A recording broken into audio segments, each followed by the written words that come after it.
আদিলের কোলে অহনা। এক পা ফুলে লাল হয়ে আছে। ব্যথায় অহনার চোখ ভেজা, অথচ সে তাকিয়ে আছে সেই অচেনা ব্যক্তির দিকে, যিনি স্থির ভঙ্গিতে দাঁড়িয়ে আদিলের সামনে। ব্যক্তিটির ঠোঁটে হালকা হাসি, কণ্ঠে মজা আর অধিকার দুটোই যেন অদ্ভুতভাবে মিশে আছে। তুমি এটা করতে পারলে আমার সাথে, আদিল? অচেনা ব্যক্তিটি আবারও বলে উঠল। চারপাশে চাপা গুঞ্জন উঠল। নীলিমা জাহান কপাল কুঁচকে তাকিয়ে রইলেন। কবিতা ঠোঁট বাঁকা করে তাকিয়ে রইল। মনে মনে বল, এটা আবার কেন এলো? বিরক্তিকর। আদিল এক সেকেন্ডও দেরি করল না। গম্ভীর কণ্ঠে বলল, পরে কথা বলবো মীরা। এখন সরে দাঁড়াও। মীরা? হ্যাঁ, তার নাম মীরা। তার হাসিটা আরও একটু চড়া হলো। ওকে। সে অহনার দিকে তাকিয়ে হালকা মাথা ঝুঁকিয়ে বলল, ওহ, শরীর ব্যথা পেয়েছ? অহনা কিছু বলতে পারল না। অচেনা এই মহিলার দৃষ্টিতে এমন কিছু ছিল যা অহনাকে অস্বস্তিতে ফেলে দিল। আদিল আর এক মুহূর্ত দাঁড়াল না। দীপায়ে রুমের দিকে অগ্রসর হল। রুমে এসে অহনাকে আস্তে করে বিছানায় বসাল। তারপর দরজা বন্ধ করে দিল। ব্যথা কতটা? কণ্ঠে কোনো রাগ নেই, বরং মনোযোগ দিয়ে অহনার পায়ের দিকে তাকিয়ে আছে। অহনা ঠোঁট কামড়ে বলল, সামান্য। আদিল এক ধাপ এগিয়ে এসে বলল, শোনো মেয়ে, আমার সাথে মিথ্যা বলবে না। ওকে। ড্রয়ার থেকে ফার্স্ট এইড বক্স বের করল আদিল। তারপর মেঝেতে বসে অহনার পায়ের সামনে হাঁটু গেড়ে বসল। অহনা চমকে গেল। আপনি আপনি এভাবে বসছেন কেন? আদিল তাকাল না। শান্ত গলায় বলল, চুপ থাকো, নড়াচড়া করো না। আদিল আঙুলে ওষুধ নিয়ে ধীরে ধীরে অহনার পায়ে লাগাতে লাগল। স্পর্শটা অপ্রত্যাশিতভাবে কোমল মনে হলো অহনার কাছে। অহনার বুক ধরফর করতে লাগল। এই মানুষটাই ওকে আগে ভয় দেখিয়েছিল, আবার এই মানুষটাই এখন এত যত্ন করছে। ব্যথা কমে যাবে। হুম, খুব ছোট করে উত্তর দিল অহনা। কিছুক্ষণ দুজনের মধ্যে নীরবতা নেমে এলো। শুধু ঘড়ির টিকটিক শব্দ। অহনা সাহস করে বলল, উনি কে ছিলেন? আদিল থামল। তারপর ধীরে বলল, বন্ধু। শুধু বন্ধু? আদিল অহনার দিকে তাকাল। আমি যা বলি সেটুকুই যথেষ্ট। তারপর আবার বলল, তোমার নিরাপত্তা আমার দায়িত্ব, বাকিটা প্রশ্ন করো না। অহনার চোখ ভিজে উঠল। এই মানুষটা এত দ্বন্দ্বে ভরা কেন? ঠিক তখনই দরজায় হালকা কড়া নাড়ল কেউ। আদিল, আমি আসতে পারি? মীরার কণ্ঠ। আদিল উঠে দাঁড়াল। দরজা খুলল না, শুধু বলল, না। বাইর থেকে মীরার হাসি শোনা গেল। বুকে আগলে রাখছ নাকি? আদিল গম্ভীর স্বরে বলল, don't cross your limit Meera. এরপর আর কোনো শব্দ পাওয়া গেল না। হয়তো মীরা চলে গেছে। অহনা দীর্ঘশ্বাস ফেলল। আদিল আবার অহনার দিকে ফিরল। আজ বাইরে যাওয়ার দরকার নেই, বিশ্রাম নাও। হঠাৎ অহনা বলে ফেলল, আপনি চাইলে আমাকে সব বলতে পারেন। আদিল থমকে গেল। তারপর খুব ধীরে বলল, আমি চাই না কেউ আমার দুর্বলতা বুঝে ফেলুক। আপনার দুর্বলতা কি? আদিল কিছু বলল না, শুধু তাকিয়ে রইল। ঠিক তখনই আদিলের ফোন বেজে উঠল। স্ক্রিনে নাম মীরা। আদিল কল রিসিভ করল। মীরার কণ্ঠ এবার আর মজার নয়, বরং গম্ভীর শোনালো। তুমি ভুল করছো আদিল। ও সত্যটা জানে না, সেটা যদি জেনে ফেলে তুমি ওকে ধরে রাখতে পারবে না। আদিলের চোখ এক মুহূর্তের জন্য অহনার দিকে গেল। কেন জানি না, অহনার বুকটা কেঁপে উঠল। আদিল কল কেটে দিল। তারপর শুধু একটাই কথা বলল, তুমি প্রস্তুত থাকো অহনা। হয়তো একদিন তুমি এমন কিছু জানবে যার জন্য তুমি এক সেকেন্ডও আর এখানে থাকতে চাইবে না। অহনা কিছু বুঝে ওঠার আগেই বাইরে থেকে নীলিমা জাহানের কণ্ঠ ভেসে এল। দরজা খুলে দাও আদিল, ডাক্তার এসেছে। আদিল গিয়ে দরজা খুলে দিল। দরজা কেন বন্ধ করেছিলে? দাদিমা প্রশ্ন করলেন। তারপর ডাক্তারের দিকে তাকিয়ে বললেন, দেখুন তো পায়ে বেশি লেগেছে কিনা। ডাক্তার অহনার পা ভালো করে পরোক্ষ করে বললেন, চিন্তার কিছু নেই, কয়েকদিন রেস্ট নিলেই সেরে যাবে। তিনি কিছু ওষুধ লিখে দিলেন এবং নিয়ম মেনে ওষুধ খাওয়ানোর কথা বলে বেরিয়ে গেলেন। দাদিমা ডাক্তারের সাথে বাইরে চলে গেলেন। একটু পরে কবিতা খাবার নিয়ে এসে বলল, খেয়ে নাও। তারপর তাড়াহুড়ো করে চলে গেল। নীলিমা জাহান আবার ফিরে এসে বললেন, খেয়ে রেস্ট নাও অহনা। রাতে তোমার বাড়িতে ফোন করে জানিয়ে দেব, কিছুদিন পর তো যাবে তোমরা। আদিলের দিকে তাকিয়ে বললেন, তুমিও খেয়ে নাও। আরও কিছু কথা বলে নীলিমা জাহান চলে গেলেন। উনি চলে গেলে আদিল প্লেট নিয়ে খেতে শুরু করল। অহনাকে কিছু জিজ্ঞেসও করল না। এই লোকটা একটু আগে একরকম ছিল, এখন আবার অন্যরকম। ভাবতেই অহনার চোখে পানি চলে এল। খাওয়া শেষ করে আদিল রুম থেকে বেরিয়ে গেল। আদিল যাওয়ার পর অহনা কষ্ট করে উঠে বসল। আলমারি থেকে একটা জামা বের করে শাড়ি পাল্টাল। প্লেট নিয়ে অল্প করে খেয়ে নিল। তারপর আবার বিছানায় শুয়ে পড়ল। পায়ের ব্যথা বেড়েছে। শরীরও ভালো লাগছে না। মনে হচ্ছে জ্বর আসবে। চোখ বন্ধ করে শুয়েছিল অহনা। কখন যে ঘুমিয়ে পড়েছে নিজেও টের পেল না। ভাবি ও ভাবি, আর কত ঘুমাবে? নিহার এই সুর ধরে ডাকা দেখে আবির এক ধমক দিয়ে উঠল। কি সমস্যা তোর? হ্যাঁ, ঠিক করে ডাক দে। নিহা মুখ ভেঙচিয়ে বিছানার কাছে এলো অহনাকে ডাকতে। কি মনে করে মাথায় হাত দিয়ে দেখল, এরে আবির ভাবির তো জ্বর এসছে। তুই দাঁড়া, আমি সবাইকে খবর দিয়ে আসি। আমার নাম ধরে ডাকলি তুই? মার খেয়েছিস যে কয়দিন হয়েছে? নিহা আবিরকে ব্যঙ্গ করে বলে উঠল। মার খেয়েছিস যে কয়দিন হয়েছে? দাঁড়া তোকে তো। এই কথার সাথে নিহা এক দৌড় দিয়ে বাইরে চলে গেল। আবির ও নিহার পিছন দিয়ে দৌড় দিল। নিহা দৌড়াতে দৌড়াতে একেবারে আহনাফ মির্জা, কবিতার হাসব্যান্ড, এর সামনে পড়ল। কি সমস্যা? না না, কই কিছু না। আহনাফ নিহার পিছনে দাঁড়িয়ে থাকা আবিরের দিকে একবার তাকিয়ে সোজা চলে গেল। নিহা আবিরের কাছে গিয়ে বলে উঠল, ভাইয়া কেমন করে, তাই না? আবির ও নিহার মতো মুখ ভেঙিয়ে বলল, ভাইয়া কেমন করে, তাই না? এই কথা বলে আবির চুল এর উপর হাত বুলিয়ে শীষ বাজাতে বাজাতে চলে গেল। নিহা অবাক হয়ে আবিরের যাওয়ার দিকে তাকিয়ে রইল। নিহার থেকে খবর পাওয়ার পর সবাই অহনার রুমে এলো।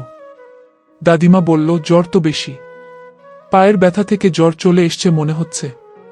আমার রুমে জ্বর এর ওষুধ আছে। কবিতা যাও খাবার নিয়ে আসে। আম খাবো না, অহনা ছোট করে বলল। ভাত না, হালকা খাবার খেয়ে ওষুধ খেয়ে নাও। যাও কবিতা, কিছু হালকা খাবার নিয়ে এসো। আমি ওষুধ নিয়ে আসছি। এই কথা বলে নীলিমা জাহান চলে গেল। আদিল কোথায়? অহনা, উনি তো দুপুরে চলে গেছে। আমি আর দেখিনি। শুনো, এবার থেকে কি করছে, কোথায় যাচ্ছে, সব খবর রাখবে। বউয়ের সব জানা দরকার। বুঝতে পেরেছ? অহনা দাদিমার কথায় আর কিছু বলল না। একটু পর কবিতা খাবার নিয়ে এলো, পাউরুটি আর ডিম। অহনাকে বলল, খেয়ে নাও। ভাবি খেতে ইচ্ছে করছে না। এই কথা বললে হবে না, খেতে হবে। খালি পেটে ওষুধ খাবে। অহনা অল্প অল্প করে খাচ্ছে। একটা খেয়ে আর খেতে পারছে না। আমি আর খাবো না। আচ্ছা, জোর করে খেতে হবে না। কবিতা, তোমার শাশুড়ি কোথায়? ওষুধ এই তো মা, নিয়ে এসেছি। নীলিমা জাহান 3 রকমের ওষুধ খুলে অহনাকে দিল। কবিতা পানির গ্লাস এগিয়ে দিল। অহনার ওষুধ খাওয়া শেষ হলে নীলিমা জাহান বলল, সবাই চলো, ও ঘুমাক। সবাই অহনাকে ঘুমাতে বলে বেরিয়ে এলো, শুধু কবিতা ছাড়া। কবিতাকে দাঁড়িয়ে থাকতে দেখে অহনা বলল, কিছু বলবেন ভাবি? না, কি বলবো, কিছু লাগলে ডাক দিও। এই কথা বলে কবিতা প্লেট বাটি নিয়ে বের হয়ে গেল। যাওয়ার সময় লাইট অফ করে দরজা টেনে দিয়ে গেল। আদিল যখন ফিরল তখন রাত 1টা। রুমে ঢুকে দেখল চারপাশে অন্ধকার হয়ে আছে। আদিল মোবাইলের লাইট জ্বালিয়ে ঘরের আলো জ্বালাল। দরজা লক করে বিছানার দিকে তাকালো। জড়ো সড়ো হয়ে ঘুমাচ্ছে অহনা। কেমন একটা আওয়াজ হচ্ছে, কিছু বিড়বিড় করে বলছে। আদিল কৌতূহলবশত সামনে এগিয়ে এলো। অহনার নাক পর্যন্ত চাদর টানা। আদিল একটু ঝুঁকে চাদরটা সরালো। মুখের উপর হাত রাখতেই বুঝল মারাত্মক জ্বর। কিছু একটা বিড়বিড় করছে মনে হচ্ছে। আদিল কি বলছে তা শোনার জন্য অহনার উপর আরেকটু ঝুঁকল। আপনি? আদিল কি বলছে বুঝার জন্য অহনার উপর আরেকটু ঝুঁকল। অহনার মুখের কাছে কান নেওয়ার পর শুনতে পেল, আপনি কাছে আসবেন না আম্মু? ও আম্মু, ছোবেন না আমায়? আর আসবো না এখানে। বাবা? আদিল অবাক হয়ে অহনার দিকে তাকিয়ে রইল। কি বলছে ও এসব? কে ওকে ছুবে? আমি? এই আদিল শিকদার? আদিল কিছু সময় থমকে বসে রইল। এরপর কিছু একটা ভেবে রুম থেকে বেরিয়ে গেল। আদিল কিছুক্ষণ পর রুমে ফিরল হাতে একটা বাটি আর কাপড় নিয়ে। টেবিল থেকে বাটির মধ্যে পানি নিল। এরপর অহনার পাশে বসে কাপড়টা পানির ভিতর চুবিয়ে অহনার কপালের উপর দিল। আদিল কিছুক্ষণ পর অহনার পায়ের উপর থেকে কাপড় সরিয়ে দেখল, এখনও ফুলে আছে। সকালবেলা অহনার ঘুম ভাঙতেই দেখতে পেল আদিল ওর পাশে জড়সড় হয়ে ঘুমাচ্ছে। এক পা নিচে পড়ে আছে। ফ্লোরের মধ্যে বাটিটা পড়ে আছে। কাপড়টা বালিশের পাশে। অহনা অবাক হয়ে তাকিয়ে রইল। উনি শুনছেন, আপনি ঠিক করে ঘুমান, আমি উঠে যাচ্ছি।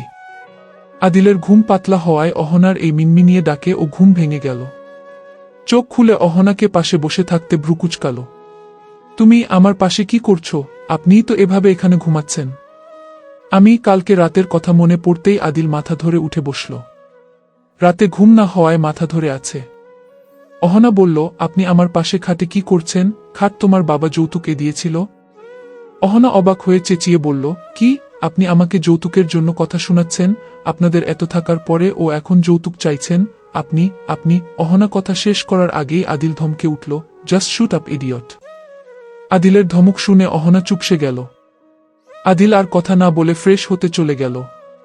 সারাক্ষণ শাট আপ শাট আপ। মনে হয় যেন পৃথিবীতে আর কেউ ইংরেজি জানে না। ছোটলোক একটা। এই তুমি কাকে ছোটলোক বলছো?